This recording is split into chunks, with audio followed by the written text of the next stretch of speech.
Hello, good morning, good afternoon, good evening. I am Debbie Khalil from our USAID Office of HIV/AIDS in Washington, D.C. I want to warmly welcome you to our USAID Government to Government Risk Management webinar with lessons today from Malawi, Ghana, and Jordan. Next slide. This is the second of a four-part series we are hosting from our USAID Office of HIV/AIDS, working collaboratively with many others from across the agency, and today in particular with our colleagues from our Chief Financial Management Office. We have already talked through in March 18th an introduction to working with USAID on government-to-government agreements, and today's focus is on risk management. We will have two more sessions, one that's going to focus on design and co-creation, and a final session on implementing our government-to-government agreements. Next slide. So just a few procedures for the webinar. Could you please, for all the attendees, put your country's name in the chat box so we have a sense of who's on the line and we can welcome you. For your knowledge, a recording and the presentation for today's webinar will be shared and emailed to all attendees. It's also saved on our ASAP website. You see a link there. For any questions you have throughout the presentation, please use the Q&A box. It's a separate box from the chat box. We will try to respond to those questions as they come in live. And at the end of the presentation, we hope to have time to discuss a little bit and have a little interaction with our presenters. So hopefully we will address all the questions throughout. If there are any that we don't get to, and for all questions, we will write them out and have responses that are shared afterwards via email. If you'd like to speak and have a comment at the end during our question and answer period, you can raise your hand. There's an icon that's at the bottom of your screen. Then we can unmute you and then you are free to speak.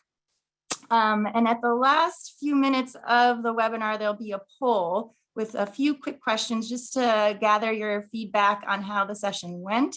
So please fill that out at the end. Next slide.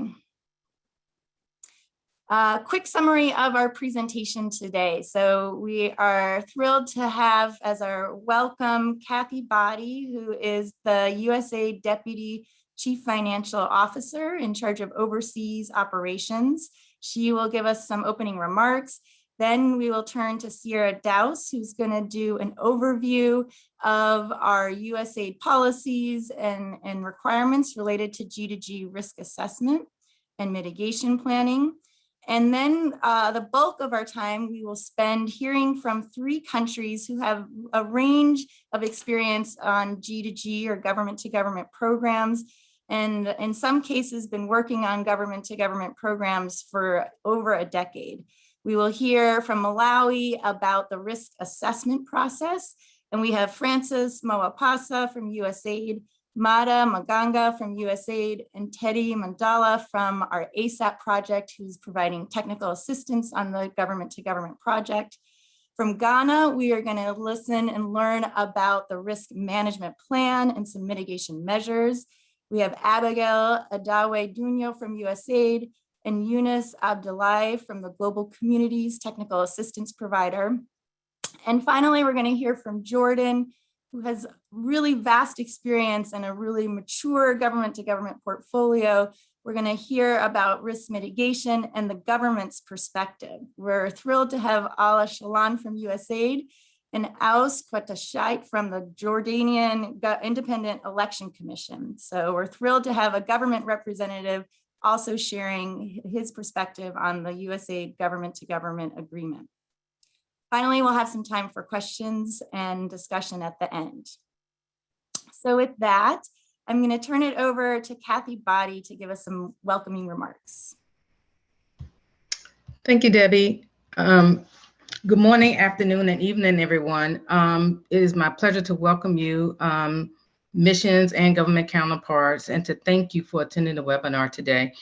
As a deputy CFO for overseas operations, I want to encourage your interest in learning about the agency's risk process and hearing out about the experiences in risk management from those parts of the world, including our partners, from our partners, sorry.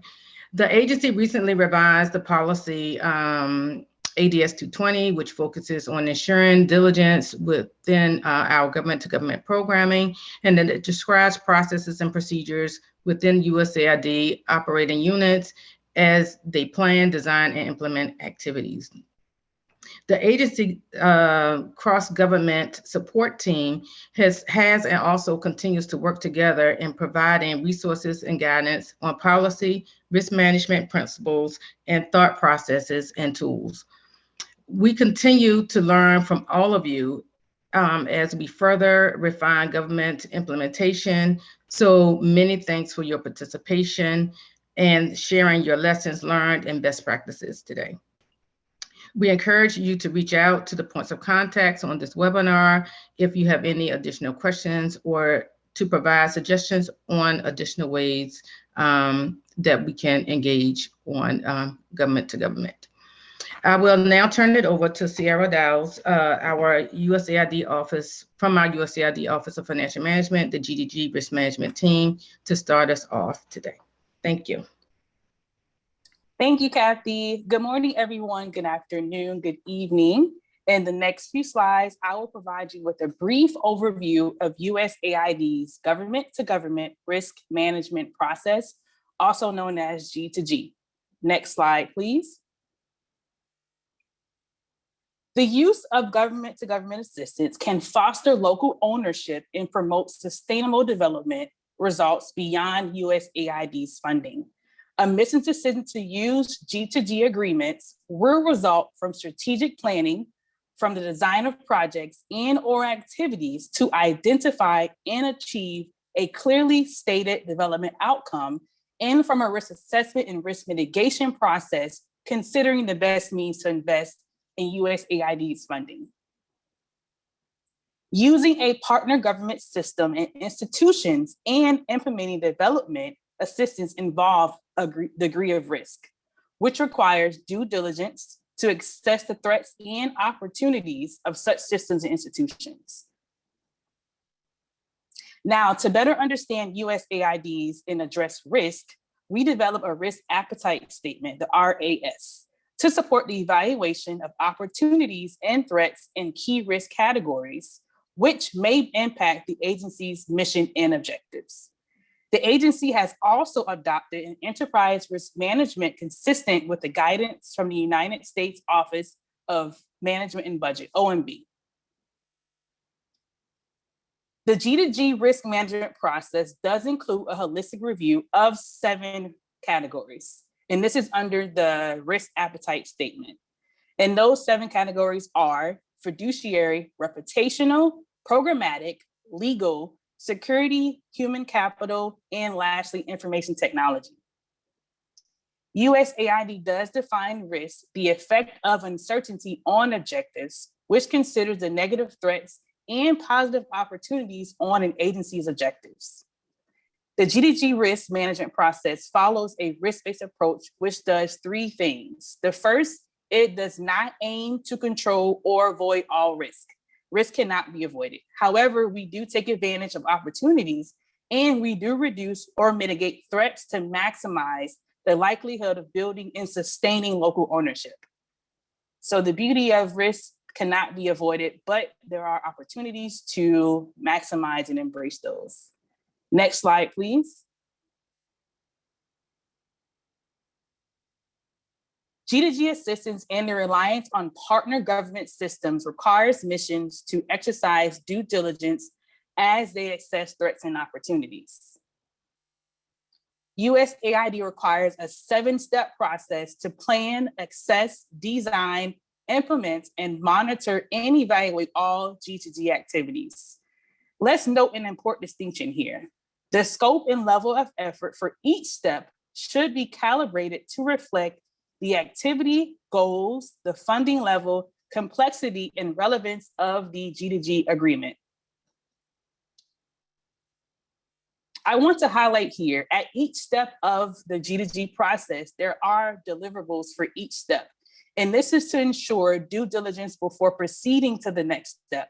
The graphic you see on the slide here, it shows you that each step does have a deliverable. So it kind of helps you balance and organize as you go through the G2G process. Let's take a look at the 7 steps. Step 1 is to establish the context. Now here determines whether G2G is a viable option and examines potential risk factors, which can represent both threats and opportunities. Stakeholder consultation with the host country government and others can be an important component in establishing data-driven, evidence-based information. Step 2, here we are ensuring missions identify and understand the risk related to the envisioned G2G activity. Step 3, here we're going to analyze and evaluate the risk. Risk identified in the previous step undergo analysis, evaluation, prioritization based on the G2G activity objectives. Risks are rated and they are scored on the probability and likelihood of the risk, plus the impact or the consequence risk can have on the activity performance.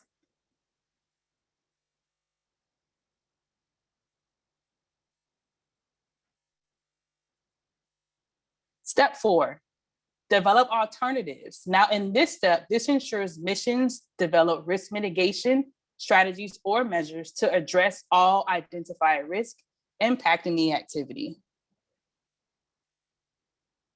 Step 5, this is to respond to risk. Missions must develop a risk mitigation plan. I want to highlight this. I will say it again. Missions must develop a risk mitigation plan, and where applicable, a capacity building plan, which is a capstone to the risk assessment process and to ensure adequate risk monitoring. Step 6, monitor and review.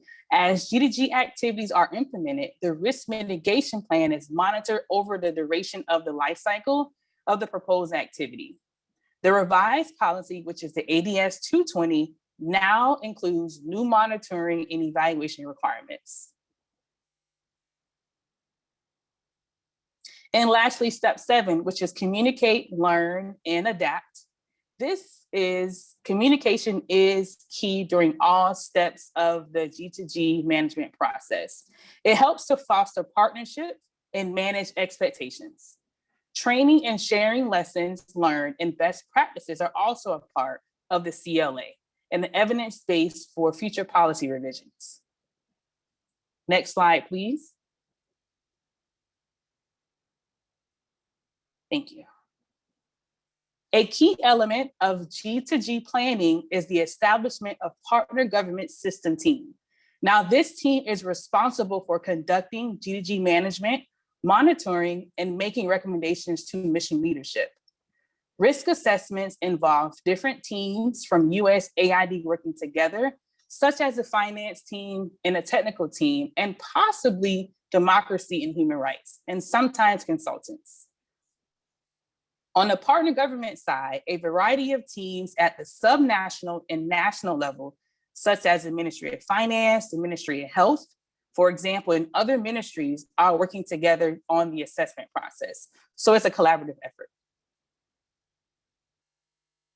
The informational consultations, they do focus in understanding the nature and functionality of partner government systems and the types of documents reviewed. I'll name a few: policy and guidelines, human resources, audit reports, and sample budgets. Here's the great news. During the pandemic, we have seen assessments go virtual. There are certainly challenges in conducting virtual assessments. However, it can be done, and we have seen it being done. So that's the great news. And we do this in an effort to protect everyone's safety and health. Next slide, please.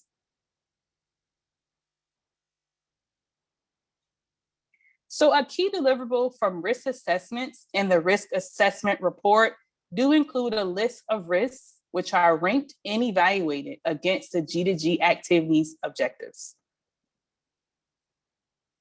It is worth noting here missions should use or build on existing assessments completed by other actors such as donors or stakeholders, subject to meeting the legal and policy requirements. The PGST, Partner Government System Team, to the extent possible in collaboration with the partner government, should augment these existing assessments with focused questions to understand possible risk and opportunities moving forward. The goal is to ensure assessments are tailored, targeted, and not overly broad or time-consuming. That's good news. A technical capacity analysis is required, and an expanded democracy and human rights may be applicable as well.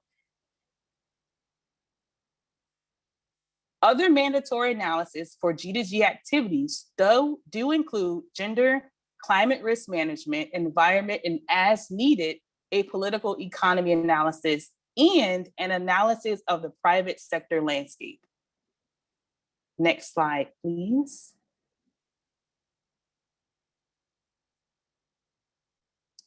USAID's approach for evaluating identified risk in the assessment relates to the impact and probability of an event occurring. Missions should determine the impact and the probability of all risk and combine them to come up with a risk rating and a score to score the risk and use this risk score as a key determinant on risk ranking. Let's briefly discuss what impact and probability means. Impact is a consequence of the event which occurs. On the other hand, probability is the likelihood of occurrence of the event. So with this in mind, the mission should analyze risk by considering all possible causes, current internal control effectiveness.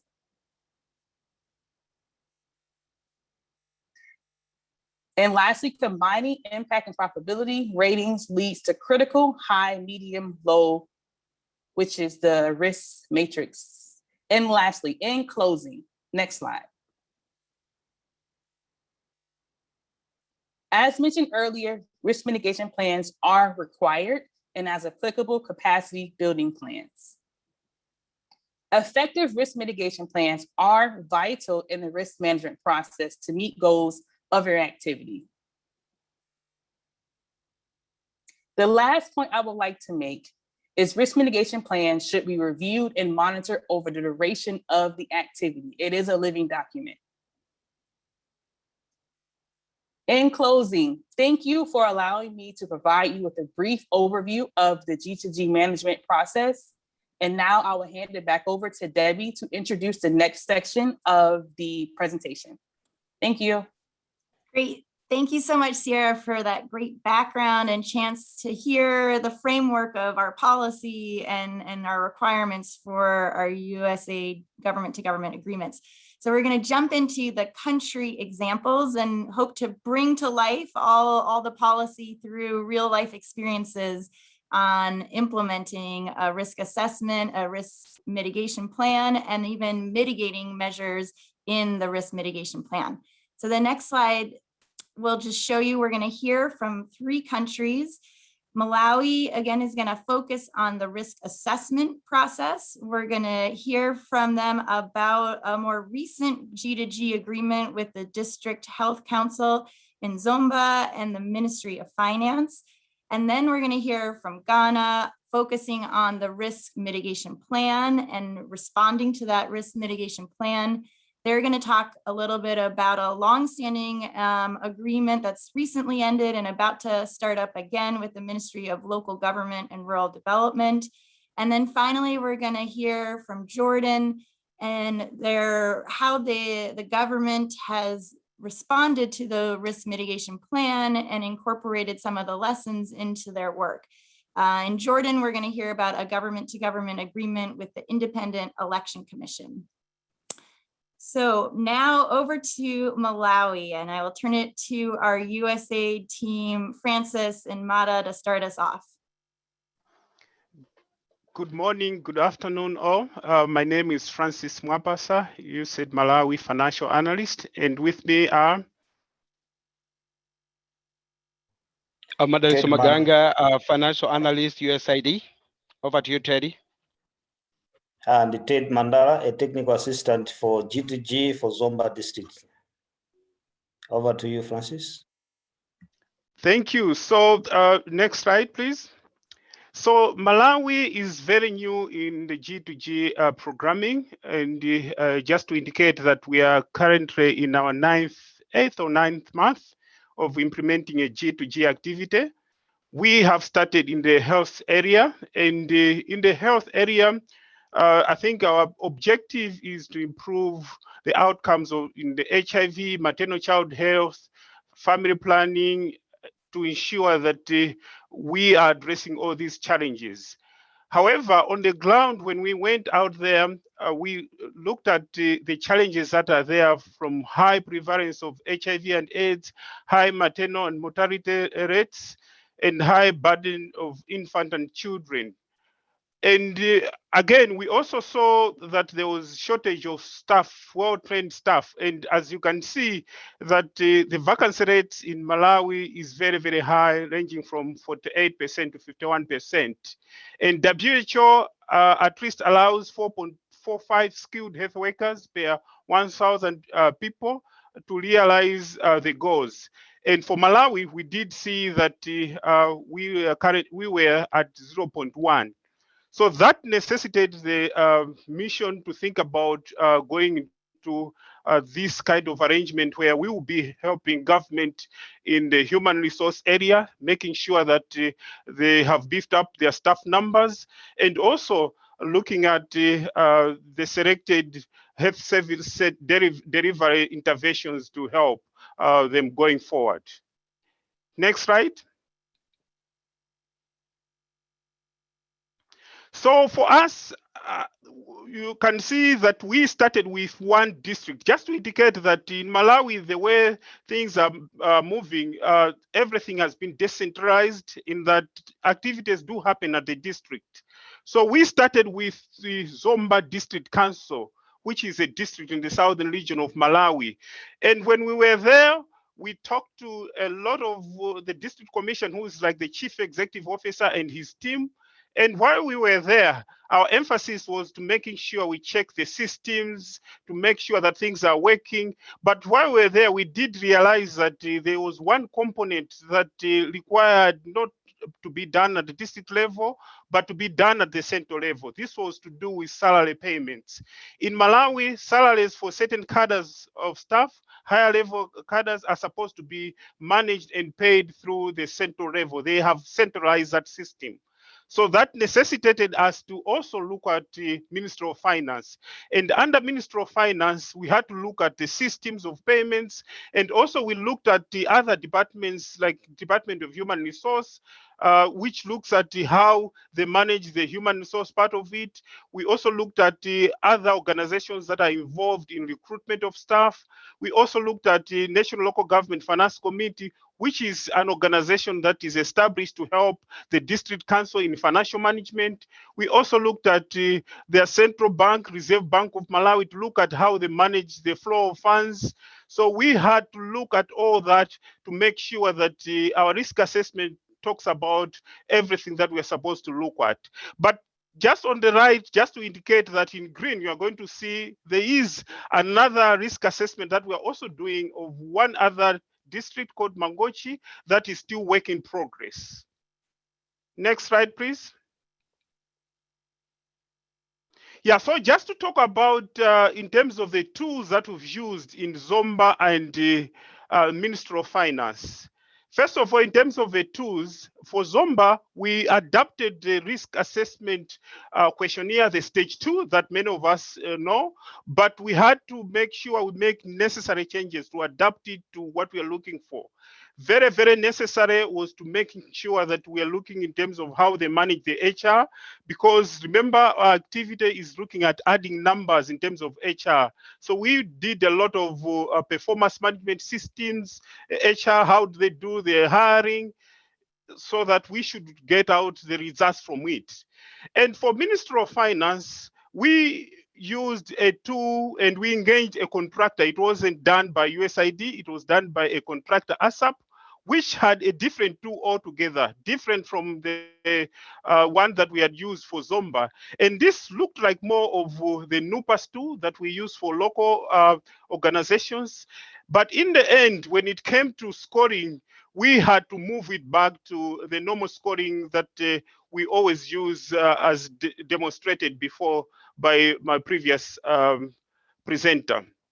So in terms of the assessment team for Zomba, it was purely USAID staff, but what we made sure was to making sure, although OFM was reading, it was supposed to be multi-sectoral. We made sure that our friends in the technical area of focus health, they are there to look at the technical bits. We also co-opted our friends in the Office of Acquisition to making sure that they are helping us in the area of procurement. We also co-opted other people to do with HR to make sure that the team has all the necessary skills.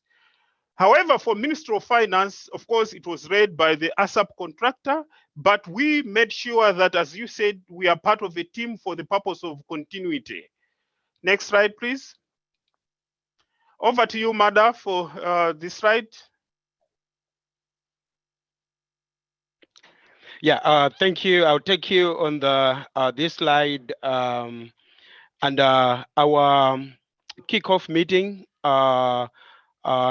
took place in October 2019. And there were meetings between USAID, Government of Malawi, specifically Ministry of Local Government, Ministry of Health, and National Local Government Finance Committee.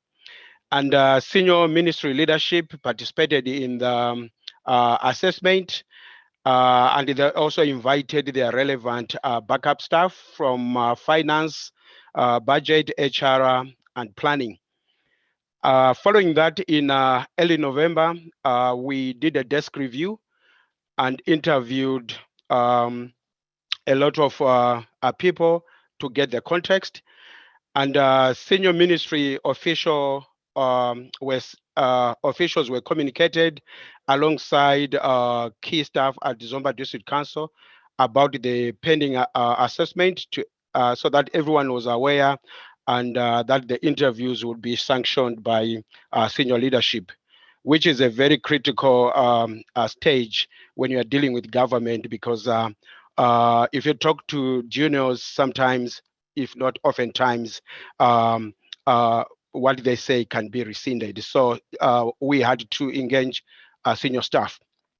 And after desk reviews in November 2019, the same month, we did undertake a site assessment where we now interacted with the Zomba District Council officials in the various areas, as Frances, my colleague, has already mentioned. And during the field work, that's when we realized that the Ministry of Finance will be a partner in this G2G project, because as my colleague has already mentioned, the payroll has not fully devolved or been decentralized to the district councils. So the Ministry of Finance and other central government ministries had to be involved. So that's when the Ministry of Finance assessment was planned and then was undertaken in 2020. I will discuss that in the next slide. And then in December 2019, we started writing the assessment report. USAID and Zomba District Council developed risk assessment report starting from the risk log. As Sarah has already mentioned, a risk log, we went into analyzing the risks, and Zomba District Council was involved. This was a key stage because we needed to share with the Zomba District Council our findings in case they needed to give us an explanation, and so that we are not ambushing them with risk log and then consequently the risk mitigation plans.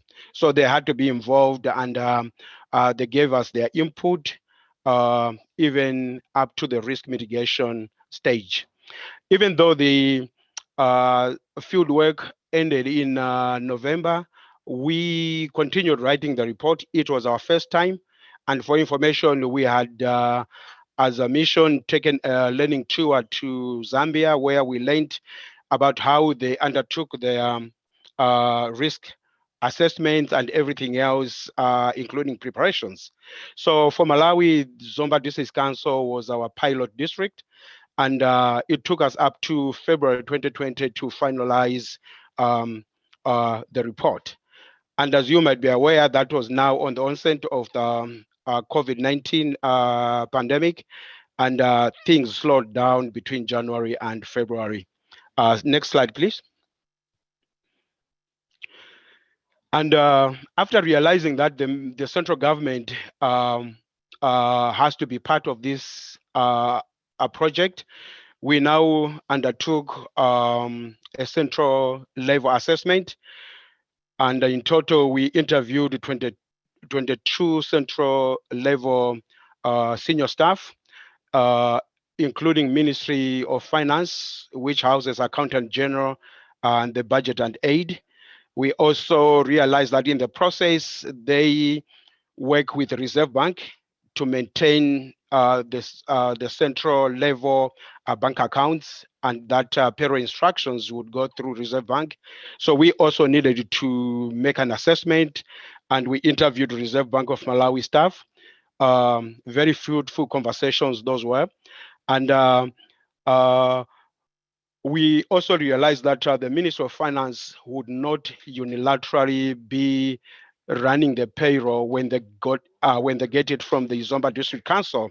They would run it through a department, which is Department of Human Resources Management, which is outside the ministry. So we also had to undertake an assessment to try and understand their portion, their role that they play in the whole payroll process, so that we assess risks related to those stages.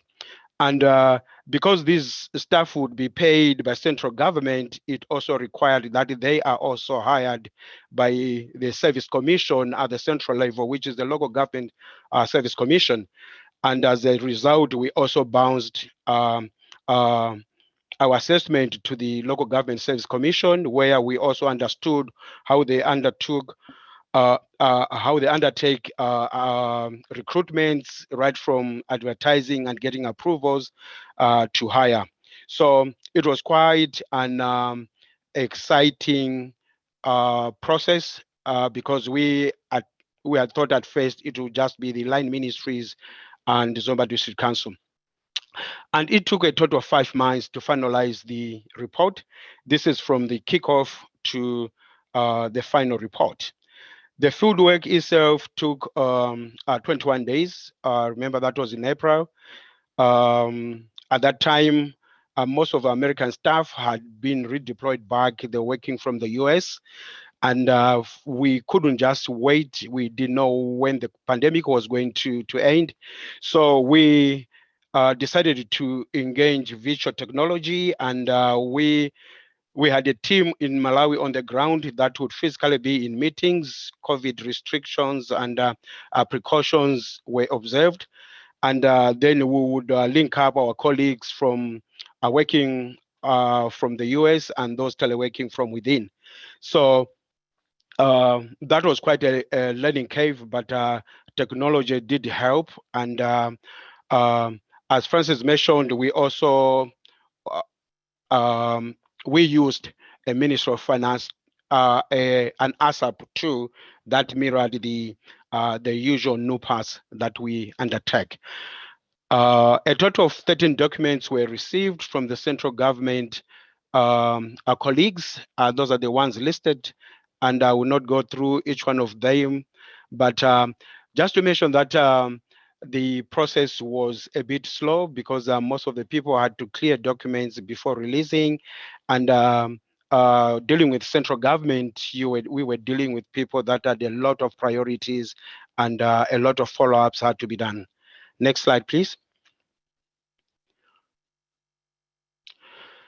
Yeah, and the result of the risk assessment was that under Ministry of Finance, we identified a total of 19 risks. And for your information, these were, there were more at the Ministry of Finance by 2, like 18, but we focus on risks that are within our manageable control and those that were relevant to the G2G. So a total of 16 from the Ministry of Finance assessment. We did the risk mitigations and assigned timelines as well as responsible people and also TA partners that will work with the Ministry of Finance to us to try and mitigate those risks. Under Zomba District Council, we identified a total of 89 risks that are to do with those within our manageable control and relevant to the G2G. And the same process was undertaken, risk mitigations, assigning TAs, responsible people, timelines, and everything else. And one thing that got me thinking was the fact that if you look at the pies, they almost mirror each other. That basically told me we're dealing with the same system, we're dealing with the same government. Their shortfalls almost evenly distributed along our categories. Next slide, please, and I will be handing over to Teddy Mandala. Thank you very much, Mada. Just as Mada has said, as well as my colleague Francis, you will notice that the risk assessment process is following at looking at the systems that government is using. So much of the emphasis of this assessment was look at the system and how the system is operating and how it can be used in the G2G project. And so at the national level, just as Mada has said, and Francis, is the fact that now after the Zomba risk assessment, where it was understood that the payroll is managed at the central level, the assessment needed to understand how the processes are done at the national level when it comes to payment of salaries. And at what point and what stage would USAID through the G2G transfer its funds for the cadres that were going to be recruited so that they are paid on time and they become part of the system of payroll that government is managing, the government of Malawi is managing. Because the G2G project is looking at how the new recruits become part of government, and therefore it did not intend to create a new payroll or a payment of salaries for members of staff, but it desired and continues to desire that all those new cadres that are being recruited are recruited and then their salaries are paid through the same payroll that government of Malawi is operating.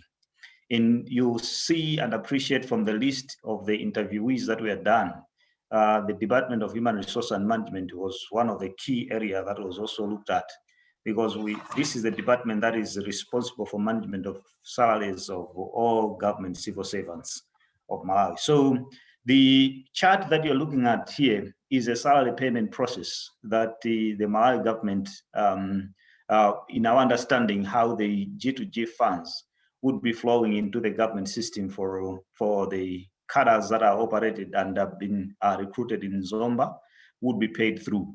So the chart is giving us a critical understanding of what happens at each stage and what risks are existing at each stage and how they can be mitigated, so that we are able to ensure that salaries are paid on time, but also that the G2G payroll account that the Malawi government was going to open and have would be monitored by both parties. That includes USAID as well as the government of Malawi itself. And also, it is also trying to help us understand the kind of reports that will be generating at the end of the month, because it's not just about having salaries being paid, but we're also looking at, say, how best can we understand if the account is being managed properly, and how best can we understand the type of payments that are being made, and how can we do our own internal audits at the time that we want to do the audit itself, so that we are able to submit to get reports that we need. So that's how about the system, but also it is looking at the actual IT information technology systems that are involved. The Malawi government has what is called the information management systems, which is an accounting package, but also the human resource management system, and the type of reports that each one of those are able to generate at the end of the day. Let's go to the next slide. And so after studying that system, and understanding and be able to assess and look at the risks that are already existing and the potential risks that may come through, we were able to come up with a plan and also be able to suggest mitigation measures that we should be looking at. And those, I think, are the ones that MADA has shared. So once all that was done, now the project is in progress. What lessons have we learned so far? So there are a few lessons that we are learning, which we desire to be applied into the other districts, just as Francis has indicated that the G2G is going into the next district, which is called Mangoji. And so we've decided to use this pilot project as a learning process where we're drawing a lot of lessons that should be applied into Mangoji district so that we are improving the next G2G agreement that will be signed. And on this list, you're going to see, you're looking at several risks that we have outlined, but of course, others keep coming, and then we're also keeping on mitigating them. One of them being the G2G project is able to give an opportunity to engage with senior government of Malawi, who are very critical when it comes to implementation of projects of this magnitude. But it is also able to help us understand that early planning is very important so that we succeed in the implementation of the project, but as well as the assessment itself, so that we're able to list down the type of documents that will be assessed during the assessment, but also which offices and what cadres do we think we should need to be recruited in the process. It is also able to help us to be flexible and tailor our approaches of the risk assessment to different government partners so that we are able to effectively do our assessment without any challenges. The technical assistant partners also draw quite a lot of lessons because at this stage where we're doing an assessment and if technical partners are involved, it gives them an opportunity to assess as to what type of approaches they will use to track the mitigation measures that will be looked at during the implementation of the project. But it is also able to give us linkages of risk assessment it is giving us an opportunity to link our assessments of the risks that we have identified into the milestones that are built together in the fixed assessment reimbursement agreement. Because the risk assessment would not be an independent document. It is a document that would also be speaking to the agreement that will be signed within the milestones that will be agreed between both parties. And we would want to ensure that the risks that you identified are able to speak to the milestones so that you are able to address the milestones properly and appropriately. Now, finally, when you look at the risk assessment and our lessons, continue to speak to us that building rapport is very key and important, so that then in the process, we are also able to build that kind of relationship that will be very important during the time of implementation. And not only during the time of implementation, but also the continuous assessment that keeps coming time and again. There are so many lessons that we are drawing, and we'll be sharing more at the appropriate time. But I think for the purposes of this webinar, we felt these were the very key important lessons that we are drawing from the risk assessment of Malawi. And we believe that with these lessons, we are drawing quite a number of lessons that I think we should be able to apply elsewhere as the G2G project keeps expanding in Malawi. At this point, I would like to turn it back to the moderator. And if there's any question, I think will be guided appropriately. I thank you. Thank you so much, Teddy, Mada, and Francis. That was really great to hear on the risk assessment process. And I was so struck by the incredible flexibility and adaptation you all had to figure out the entities you needed to talk to and the different stakeholders. And on top of that, having this all happen during COVID. So thank you so much for sharing that. There are a couple questions that came in, but we'll take them at the end, or feel free to address them in the Q&A box directly, and we can come back to them if there's still more to say. But I will turn it over to our Ghana speakers. Over to you, Abigail, to start us off. Hello, everyone. My name is Abigail Junior from USAID West Africa, and I'm here with Yunus Abdullahi. I'm the former Chief of Party for the Resiliency in Northern Ghana project, TA for G2G projects in Ghana. Thank you, Yunus. So we'll give you a little bit background about Ghana's G2G experience and then talk directly about the risk mitigation plan. how we have dealt with, responded to the risk, and how we have monitored our risk. So Ghana has been doing G2G for over 10 years, and my engagement with the government initially was direct, but however, we tried to use the government systems, but we ended up engaging individual governments of Ghana institutions to implement projects. Most of the G2G projects we had cutting across the different levels. We had engagement at the national level, at the regional level, and then at the subnational level. And then it's also geared towards support in both the health sector, the education, governance, audit sectors, and research institutions. So those have been the areas we have engaged with. Right now, our G2G approach is changing slightly because we have seen some improvements in the government systems and its public financial management systems. And we are looking to engage with the government by using their systems and adopting a behavioral profile approach to our activities, and also increasing the level of engagement and partnership that we have with the government. Over the years, the risk assessments, we have conducted over 50 risk assessments, which has resulted in about 30 implementation letters signed. And most of the assessments we conducted were actually done by USAID staff. That said, one of the highlights of our G2G activities is what's called the Resiliency in Northern Ghana Ring 1 project, which has ended. We'll talk a bit about our experience and how we conducted and followed up on activities regarding Ring 1. And then we are also in the process of implementing Ring 2, which is geared towards the developing systems and service delivery. So that's basically about the current activities. We have other G2G activities with the government still ongoing and are also in the phase of designing subsequent ones. So about our risk mitigation plan, what we have been doing in the past is after the risk assessment has been conducted, we basically compile the risk that has been identified after ranking it based on what Malawi has indicated. And then we share the information we have with the government of Ghana to provide feedback and react to the risk that we have identified. Our expectation is for them to provide resolutions on some of the risk and then tell us the specific DOG government institutions that are responsible for addressing those specific risks. Next slide, please.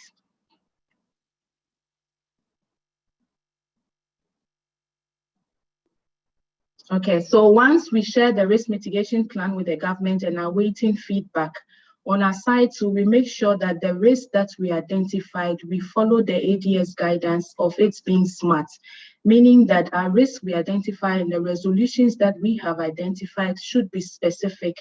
We should be able to measure it and attribute it directly to a particular result. And then it should also be timely and then very realistic. So those are the approaches we use. And like I said earlier on, we currently are designing a program where we have interventions which are behavior-led. We are trying to, our main concept is that we have identified certain patterns within the various sectors. And we believe that if we are able, behavior patterns, if we are able to change the behavior patterns within these sectors, we believe that we'll achieve greater results, and the results we achieve will be more sustainable. So that also has been at the back of our minds in driving resolutions towards the risk mitigation plan. We also formed a smaller team from the main partner government system team, which was also cross-sectional, involving all the various offices, education, health, governance, and then the individuals had an idea of the program that was to be implemented, basically to review the risk that the assessment team had identified, and then re-rank the risk and propose resolutions. So the smaller team would also identify the direct impact of some of the risk we have identified to the program, and then would have to bring out solutions that would also try to mitigate the risk. It's either to reduce it or eliminate the risk that we have identified. Whilst we were doing that also, we also looked at some of the risk and where it would be applicable, not just to the RING program, but then to other G2G activities or other activities that was being implemented already on the ground that could also help to make that process complete. So as part of that process, we would reach out to other, if we find out a particular risk relates directly to a program objective of another program, we liaise with those other managers for those programs so that they can incorporate that as part of their design process as well. Once we received the responses from the government, we also incorporated their responses into the plans that the smaller team has designed to make it comprehensive. And that becomes the plan that is expected to be implemented by both the government and USAID during implementation of the program. Now, once we have an agreement in place and we have identified a risk mitigation plan, we have also adopted different approaches. We have in the past and currently also doing the same thing, engaged, designed a technical assistant to assist with the capacity building elements of some of our G2G activities. We have used USAID staff to conduct regular monitoring of the activities to follow up on the risk mitigation processes that have been also identified already. We also utilize some of the Government of Ghana training institutions to implement some trainings that we have. So we have a combination of these and also apply our lessons learned from the past to be able to move on. So once we have a combination of that, then we regularly update our risk until we get the risk resolved. I'll turn over to Eunice, who will talk directly about one of the approaches where we engage global communities to actually follow up on the risk that we identified and how that was done. Over. Thank you very much, Abigail. Please, Deborah, please move the slides to my section. Next, please. Next slide.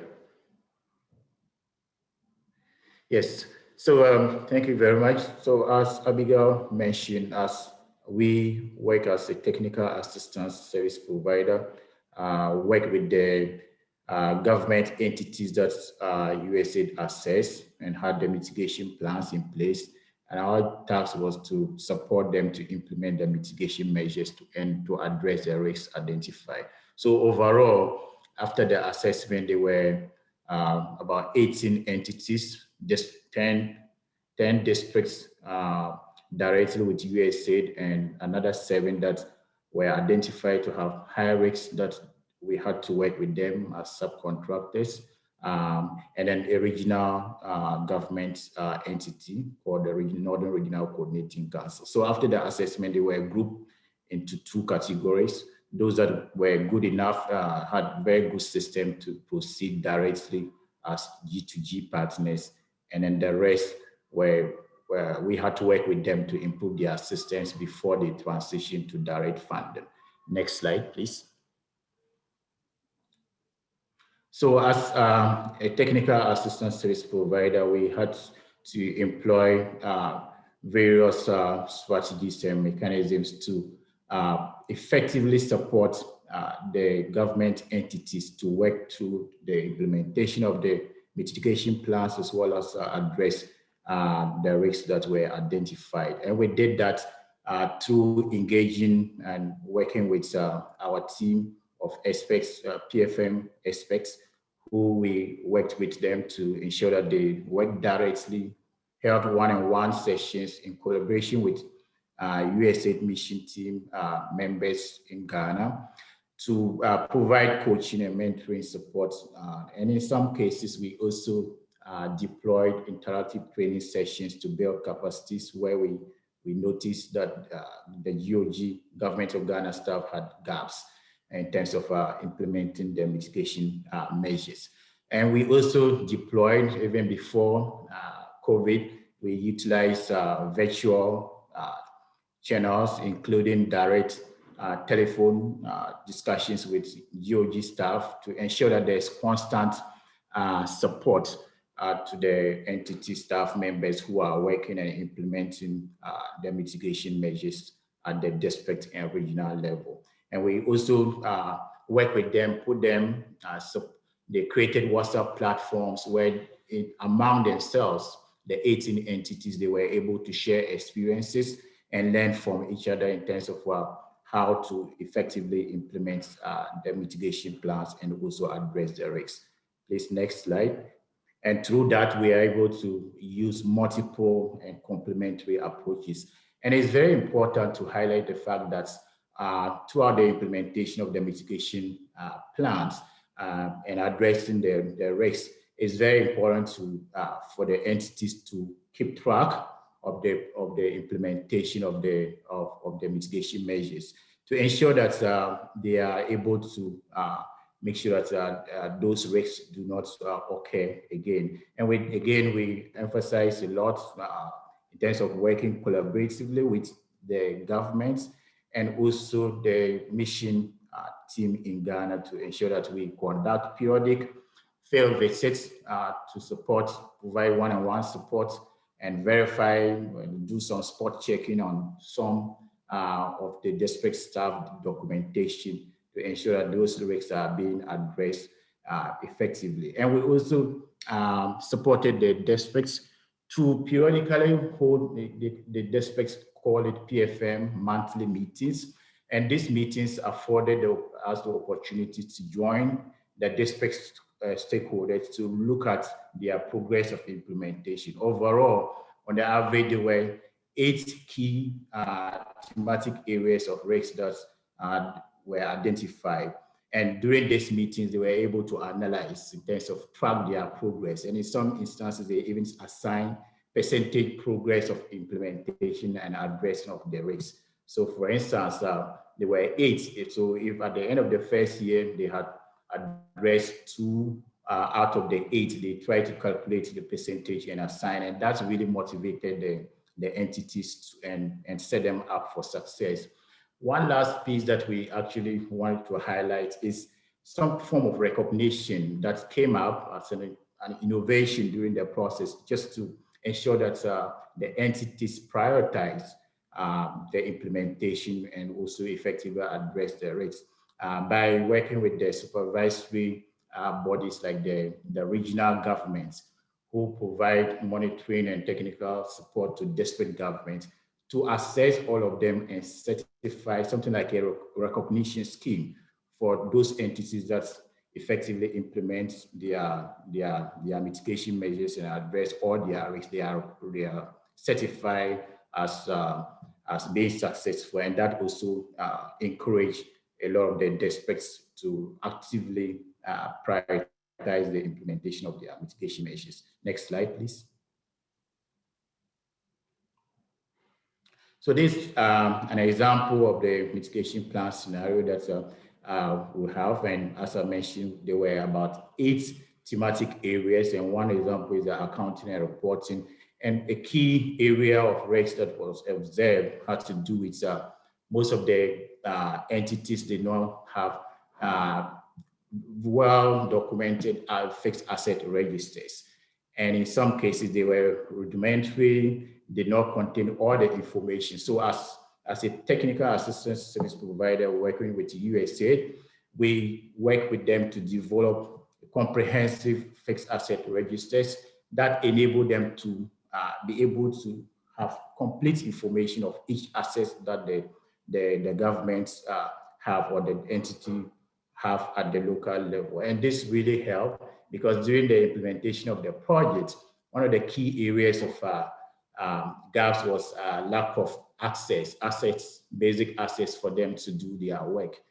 Most staff did not have computers, motorbikes were very limited. And this is a scenario again that assets, sometimes staff get transferred from one district to another. And because of these are movable assets, some of them got transferred along, and it was difficult for the government or the district entities to adequately track this fixed assets. So by working with them and having a comprehensive asset registers and also working with the internal audit teams to include the checking of the fixed asset registers during their quarterly internal audits really helped in terms of maintaining adequate, robust fixed asset registers, and this actually helped the district government make them have the limited assets and resources that they have. They were able to track them and maintain them and make them available. And I'll give an example. In one district, because of the fixed asset register, they were able to track all their assets and now put them into a central pool where in the past individuals with government motorbikes use them as though assigned to them. They were not available to other officers, even if they are not on official duty in the field. So that's enabled them to have them in the pool and assign them out as and when they need. Next slide, please. So as we supported the entities to implement the mitigation plans and also address the risks, there were some few best practices and lessons learned that we, as a TA, that we observe. And one of them has to do with leadership. I think the previous presenters highlighted that extensively. And in Ghana, we have both political and administrative leadership. So engaging this leadership really helped, and we noticed that where we had very strong leadership commitment and buy-in, they were able to move really fast with the implementation of the mitigation plans. And then also technical capacity of staff, where we had very well-trained, competent staff. It's really facilitated the implementation. And where they were limited in terms of capacities, as a TA, we invested very heavily in that, working with the mission and our PFM specialists. We were able to provide support, build capacities. An example is the internal audit units of the assemblies of the districts, where they had issues with risk-based internal auditing process, which as a TA, we provided capacity in this area, and this really helped in terms of the process. And one other issue was frequent transfers of government staff. So we build capacity, the next day the staff gets transferred to another district, a new staff member comes in. So it was an ongoing process, and we engaged the districts and then the region to institute a comprehensive handover notes. And also whenever there was a new staff, both USAID and then the technical assistance service provider, we worked together to provide some form of orientation just to bring them up to speed in terms of where things are. And with that, things were able to move faster. And of course, we spoke about the importance of having a technical service provider in the process who we work very closely with the government and also with USAID in terms of the implementation process. And we also noticed that some of the risk measures, they were strategically implemented. In one district, for instance, with the fixed asset registers, they were prioritized because it was something that cut across multiple districts. So we're able to work with them to prioritize that as a first step, and that helped them to be able to move forward with the implementation of the other mitigation measures. And the last but one is the supply side of the PFM process. We noticed that districts where the citizens and the people were demanding more accountability, there was a lot of buy-in and requests to move forward. And the last, I already touched on that, is identifying and working with key stakeholders and officers at the district assembly. And in Ghana, the internal auditors, the entities all have internal audit units. And at the beginning, the entities did not fully engage them. And so one of the lessons that we learned was to ensure that those key entities are engaged early on and make them part of the process, because internal audit really is very crucial in terms of addressing and mitigating the risks.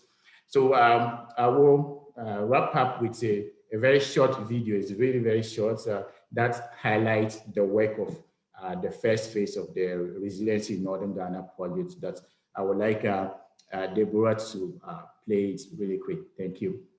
Thank you so much, Eunice and Abigail. I think because we're running a little late, we are gonna skip the video, but we encourage everyone to watch it. It is a great explanation of the work and the value of the government to government work in Ghana. And I just would note, thank you so much for those presentations. And I think what stands out for me is that despite identifying risks, of course, there's gonna be risks and developing the risk mitigation plan, that USAID funded global communities to support the mitigation measures and supported both USAID and the government of Ghana to make sure those risks were addressed and that the project could be successful. So thank you so much for sharing that model and really a best practice in how to support the government to government agreement, not just in the beginning and the identifying of risk, but throughout the whole implementation. So I'm thrilled now to turn it over to Jordan, who I think we think of Jordan as, our most experienced G2G mission and has one of our, or if not the largest G2G portfolio for USAID. So we are thrilled to turn it over to Ala, I think, to start us off. Thank you, Deborah. Hi, my name is Ala Shalan. I'm with USAID Jordan. I'm also happy to have with me Mr. Aus Qutaishat, who is our partner from the Jordan Election Commission, from the Independent Election Commission. He's the Chief Technical Advisor and advisor to the chairman. So he'll be talking in a moment about the host country government's perspective and the response to the mitigation plans. But first, I'd like to tell you a little bit more about the USAID program in Jordan. So if you can go to the next slide, please. So we have currently almost $1 billion in obligations. And what we mean by obligations is money set aside legally to be spent. So we already have almost $1 billion or 900 and something. 56 of it goes to regular projects and 44%, that's almost half, goes to partner government systems. So we're doing government to government work in different ways, and that's becoming half our program. So we take a lot of pride in that. But there's another breakdown. I can break it down further in the next slide, please. So the 44% is broken down to mainly 3 mechanisms. So we have the first one, which I'm referring to as G2G, which means direct contracts and agreements with host country government entities, such as the Independent Election Commission. So we're helping these entities help themselves. We're helping these entities implement the development and reforms that they need. So that makes up almost 21%. Similarly, in percentage, almost 19% is host country contracts. Now, host country contract is not a new thing. We've done that in Jordan for a very long time. And the way it's different from the other type is that in host country contracts, the government itself is using its contracting mechanisms, and they are contracting with implementers. We are funding those contracts. So that's also another piece that is important. In between is the joint financing agreements, the small yellow slice, which is 4%. This is rather new. It's a very exciting thing. We are sometimes joined by other donors to deliver the assistance and deliver the funding to certain initiatives together jointly. So we're very happy about that. And I'm going to be talking about that with a little bit more detail in the coming slides. Next slide, please. Also to give you a view on our health program, because I learned that the health issues are very important to your missions. So I just want to give you what it looks like in Jordan and for USAID Jordan, and you can compare how things are. So to the left we have the same statistic, which is almost $1 billion in obligations. And now it's divided by sectors. So 111 million, that's almost 12%. So 12% of our program is really going to health projects, health and family and population related projects. To your right, we have the breakdown of those health projects. So almost 25% of them are using government to government, and 3/4 of them are using the regular the regular mechanisms, which means that our health portfolio is a little bit under our average. Our average is 44%. Our health program is 25% in terms of using government to government, because it hasn't been for a long time that we've been doing this with the health. Next slide, please. Just a few examples on some of the entities, the governmental entities that we have done these assessments and also signed these agreements with. So you have ministries like Ministry of Health and Education. We have special entities like the Social Security Corporation, water companies, water authorities, and the last is the Independent Election Commission, which is going to be our featured entity. Next slide, please. From our perspective, we want to talk a little bit about what are the benefits of having these assessments that lead to these agreements. So from our perspective as a donor, we're going to see that improved systems in our host country government entities reduces our risk, because when we fund these projects, when we enter in these agreements, we are taking certain risks. And by doing these assessments and improving the systems, we are reducing our risk by having more effective and efficient assistance delivery. And therefore, we're going to have improved impacts and results. Now, the last two is what I was talking about. When we do these assessments, we're having other donors from other governments that are happy with our assessments. They have trust in our work, and they're pitching in. They sometimes don't have the ability to do the same work that we do or do the assessments. So they come to us and they say, we would like to join as well. We would like to give some money. So that's what we call joint financing arrangements. This is a very exciting thing because it really shows the effectiveness of donor coordination. And it's really a credit that we take pride in when other donors are putting in more money into our agreements to help the host country government do that. And of course, the host country government are very excited about that too, because they're getting more assistance. But we'll see what they think.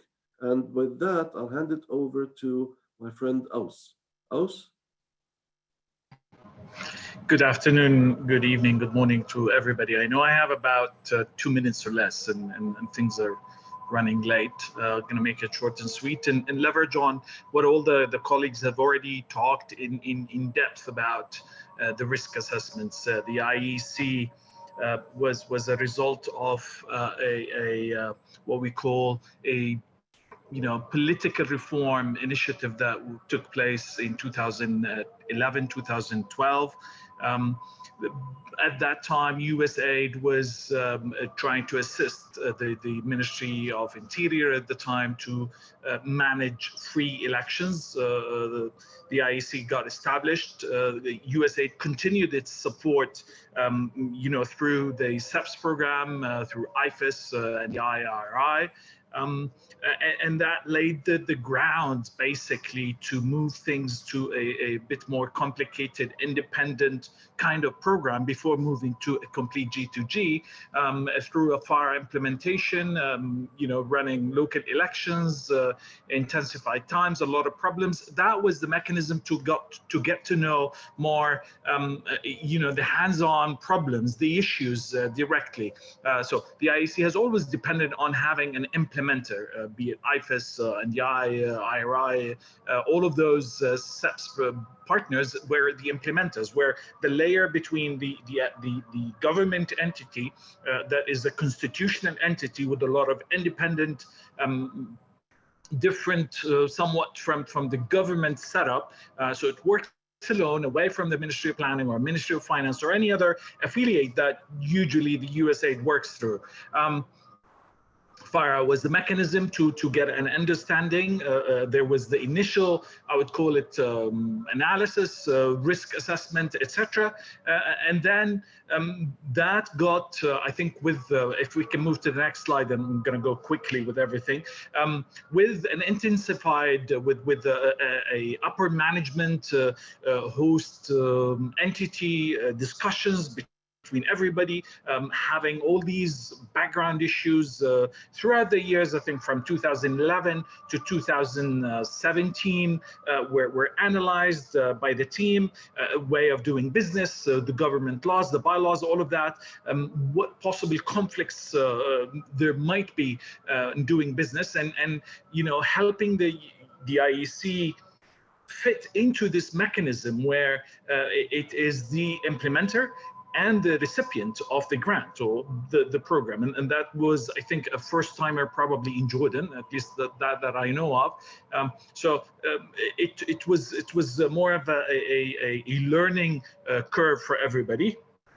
There was a lot of complications at the time. I mean, the regional situation, political, etc. All of these effects had a bit of a say on designing what shape of an implementation program, and therefore the implementation letter, would look like. All of these risks were taken into consideration, and I think there was a lot of understanding from the USAID team into probably leaving some leeway to the IEC, to the consideration, to the economic, to the social, to the political as well. Those need to be taken into consideration. I think that what made this project as a success, we prioritized things, we expected things. Yes, I mean, the whole COVID-19 came and changed a little bit in the whole scenario, having also had legislative elections last year, that got things changed, but also there was a lot of flexibility. I think that was expected in the initial discussions, reaching out the government to government agreement, but also the continuous, and I'd say we had a monthly, between liquidation, between monitoring, evaluation, between top management committee meeting, reviews, all of that, I think helped solving the issues on a case by case, on a trying to be flexible, not manipulating, but trying to be flexible to meet the goals of both parties and make sure that such an agreement is set as example to others. Next slide, please. Basically, I would say objectives have been reached. There has been some times where I think the IEC would see an urgency in something, especially if there's an election. Trying to also fit and monitor the rules and regulations and the implementation guidelines with USAID is another thing. These are the things that I'm just saying in general, what are the things that you should take in mind, having probably on-the-ground practice being run by an entity that is separate from the government, yet part of the government. They're the implementer, they're the recipient. The issue, I think one of the colleagues, one of the major issues that came out was procurement and personnel between the laws and regulations of the entity, especially the special laws and regulations or bylaws that were granted when you have elections or when you have COVID or etc., versus that of the USAID, and how you combine and how you reach an agreement. I think that was easy. Second, the personnel, and how do you detail a contract that would allow the entity, the recipient, the IEC, to recruit staff under a program that is not, and they're not government employees, and they should not be considered as government employees, tax, etc. All of that things we're taking into consideration. Next slide, please. Now, all of that, as Ala said, and with all the reviews, with everything, I think we came out with a masterpiece. I'm really happy to see that become a model, I think, for other partners in Jordan, or also other international possible contracts in other countries and other missions. I'm happy to say that a lot of whether countries, we had at least 2 countries using the risk analysis that was done by USAID, and the risk mitigation, the planning, and all of the steps that we're taking, and the integration that was made, the agreement that was made, that was used to pour money into that basket fund managed by USAID, depending on the results, on the management, on the outcomes of the risk analysis, the monitoring and evaluation, and everything that was conducted from the USAID part in agreement with the IEC, with the entity. So we had 2 countries, 2 European countries. We had 3 international agencies, UN agencies, 2 local agencies. They all poured money into this basket, into this project that is run by USAID. I would say, you know, the mechanism, the partnership, it's called the partnership more than anything. I think the flexibility also is always important, that you need to give your partner a bit of flexibility. Next slide, please. What really was striking on all of these, the perspective of USAID and how the IEC managed to change those challenges, those perspectives, those needs, those regulations into a way of management, into a way of life that was even used on another, other than basket funding, additions, etc. But the IEC used all of these restructures, new mechanisms, new thinking, the M&E, the inventory, all of that, and you know, converted it into a certificate of ISO standards. It was the first country in Europe, Middle East, Far East, I think, to acquire this election management body, specialized ISO. The same for also for cybersecurity, etc. I think these are the key issues. Just understanding.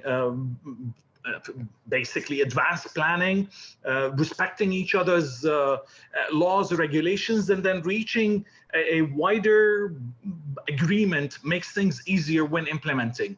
And I would, you know, probably stop here because the time is over. I have less than 2 minutes. Thank you so much. And sorry to cut short. And I think we really appreciate hearing your perspective as we think about, you know, the benefits of the risk assessment. I was really struck by the fact that while, you know, the risk assessment can be a process that's can take some time, that there's so much benefits of going through that. And as you noted, Austin and Ala, that other donors have utilized that risk assessment and seen that as an opportunity then to continue to invest in the government partners, and that ultimately there are a lot of great systems that have been put in place as a result of this work, and that you're left with some enhanced government systems that are stronger, hopefully because of this risk assessment and the identified mitigation measures. So thank you so much. We have just about 5 more minutes, and I encourage everyone to put in some questions if you have any, or raise your hand in the little icon at the bottom. There were a bunch of questions related to the salary support and directed at Malawi.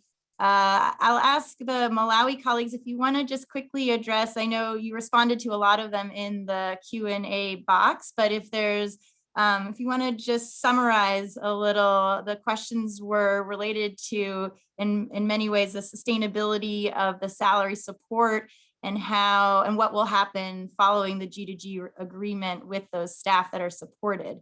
So Mada or Francis, do you want to jump in and just respond?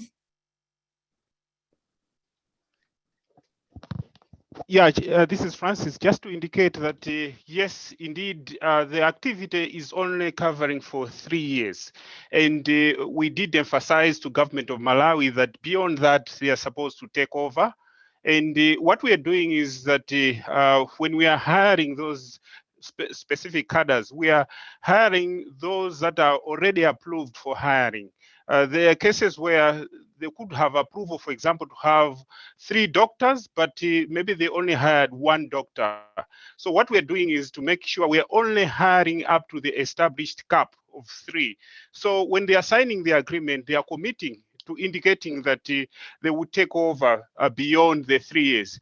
However, what we are also doing is to making sure that within our risk mitigation plan, we have strategies to ensure government of Malawi is prioritizing on increasing resource allocation from year to year to cover those additional staff members, so that come the end of 3 years, they should have had the capacity to take on those staff. And just to indicate, as they are signing in as government of Malawi staff, just that they are getting their money in the interim from USAID Malawi. All the forms, pay scales, they're using the government of Malawi scales.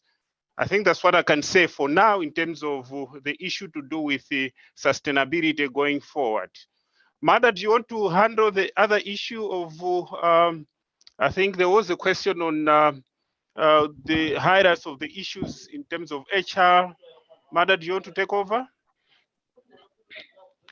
Yes, in terms of HR, yes, before I take that one, Victoria, yes, these staff are being paid within the Malawi government pay structure, and we have assimilated them within the government from day one. Even the contracts they are signing are Malawi government contracts.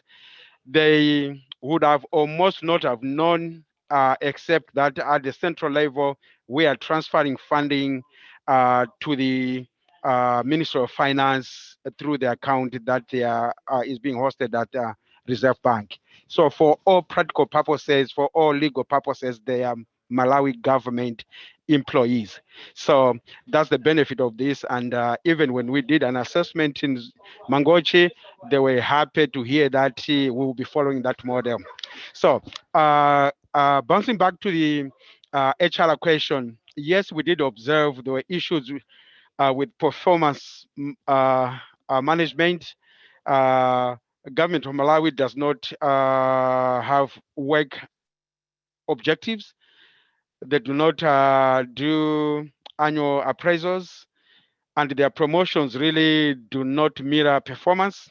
So basically, once there's a position for promotion, those that are eligible apply, and they go sit at this board where the assessment is going to be based on the questions asked at that interview board. Nothing to do with past performance is taken into account, which is a weakness. The second one, the second observation is on timesheets. Salaries for Malawi government are not tagged or linked to timesheets. You sign a contract that you'll be paid so much a month, and so much a month you'll be paid. So with the weak staff monitoring systems in government, that is a risk, because as an additional point in the chart, we also mentioned that the government systems do not have an effective absentee tracking system. So people can choose to be absent even with the knowledge of their supervisors. That will not be knocked off their annual leave and stuff like that. So those are risks. And as part of the mitigating measures, we have HRH 2030 that is coming to an end, of course, but before they close and wind up, they are also taking into account these issues to try advocate and come up with systems that would talk to the performance appraisals. Timesheets are already being put in place, and tracking of absenteeism is kind of like a long-term policy issue. I think that is what I can say for now. But if Zambia, you did help us so much with documentation and everything else. We owe you the same if you want to have a look at the full risk mitigations and reports that we did, in case you wanted to extract and understand more. Over. So thank you so much. I had a few questions I wanted to ask. I'd love to hear more, both from Ghana and Jordan, but we are just at time, so we will be sure to follow up and ask additional questions, and hope we can get some responses via email if we have additional ones. We just wanted to end with some resources. here. When you get the slides, you can link on the first two, which are guidance on the G2G policies for USAID and a guide for the risk management and implementation. We have links to the first webinar, which was an overview of working with USAID on government-to-government agreements. And please join us for the next webinar on July 1st, which will focus on co-creation and design.